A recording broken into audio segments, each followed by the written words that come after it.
Hello everyone, welcome back to Intro to Programming. Today we're going to be taking a look at lists and dictionaries. So let's go ahead and take a look at the first thing here, which is a list. We have a list of drinks and a bunch of different, or a few different drinks in here rather. So if we print that, we just get the list, which you would expect. But if you print that at a position, and then you can add that to some other text if you want to. There you go. You get coffee is the king of all drinks. So you could change this if you wanted to. There we go. Now it says milk is the king of all drinks. So yeah, let's go ahead and move on. There we go. If we can get the length of a drink, or I'm sorry, the length of a list, if we print len drinks. And you'll notice a lot of these things work very similarly to how we worked with strings within the string manipulation video. So yeah, strings and lists are similar in that way. They behave the same way. So we can say something is at index 0. In this case, it's coffee. And if we print the length of drinks, we get 4, because there are 4 entries in there. So lists are mutable, so you can change them after you've declared them. So let's go ahead and take a look at that. Okay, so if we were to say drinks.append, and then we could ask the user what their favorite drink is, and then print out drinks. Let's see what happens. So if we go over here, what is our favorite drink? And we'll say a latte. There we go. And now we've got the list plus the other list. And you'll notice that we're not creating a new list out of this. We're actually writing onto the existing list in this case. So a few other things you can do with lists are that you can get the sum of all numbers that are in a list. So let's go ahead and there we go.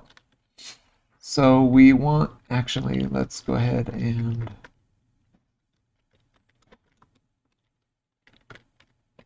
comment that out. There we go. So we have a new list here. It's just a list of numbers. We can print some of those numbers, and we will get, let's see here, we've got an error. Oh, we've got a unclosed comment. What line? 24. Ah, okay. Mistake. Parentheses. There we go. Okay, let's run it. So in the sum, we get 15.5. And yeah, so we can print another list, or we can make another list, and then we can add them together to create a new list.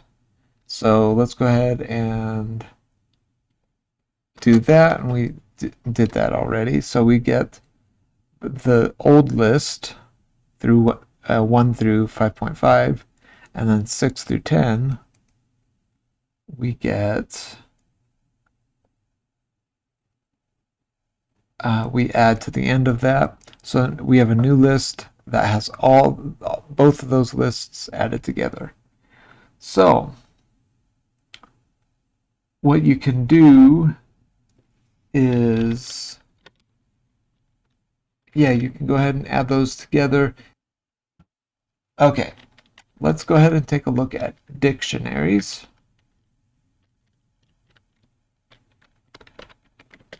get that commented out. Okay. So dictionaries contain data that is stored in key value pairs. So let's take a look at this first dictionary. It's just a dictionary of bills, and the key is the number on the item on the left, and the value is the thing on the right. So in this instance, rent is the key. The value is 1,000. So that goes on down the dictionary. So if we were to print this,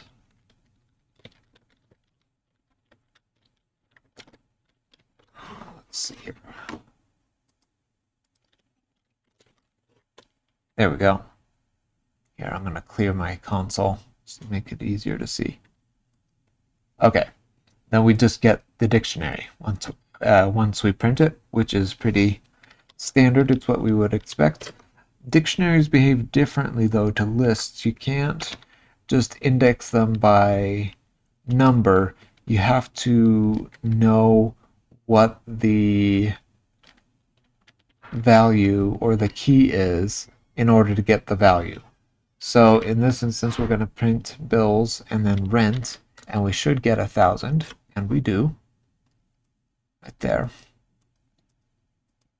And so, yeah, dictionaries work differently in that regard because data can be moved around in dictionaries. And so if you want to know what the value is, you're going to make sure that you use the key.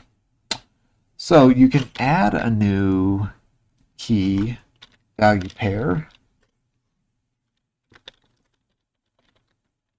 Let's see. So let's say we want to add a key value pair of bills and two bills of phone, and it's 100. So we do that, and then let's go ahead and print bills again. There you go. In the dictionary, you'll see the new entry is in there. And yeah, that's pretty much all we're going to cover as far as lists and dictionaries go in this video. We will be using at least lists in the future, and we'll touch on dictionaries again. So let's see here. Let's go ahead and comment this out. All right, so for this exercise, I want you to create a list of your favorite movies and print it to the console. Make sure it has at least 5 elements. Then print your favorite movie plus the text is my favorite movie. So you're going to be doing something similar to what we did here at the beginning. So just keep that in mind and take a look at that if you are running into any trouble. So make sure your code works here in replit.com first, and then go ahead and copy it over to the Google form so it can be graded. All right, that's going to do it for this video. I'll catch you guys in the next one. Bye now.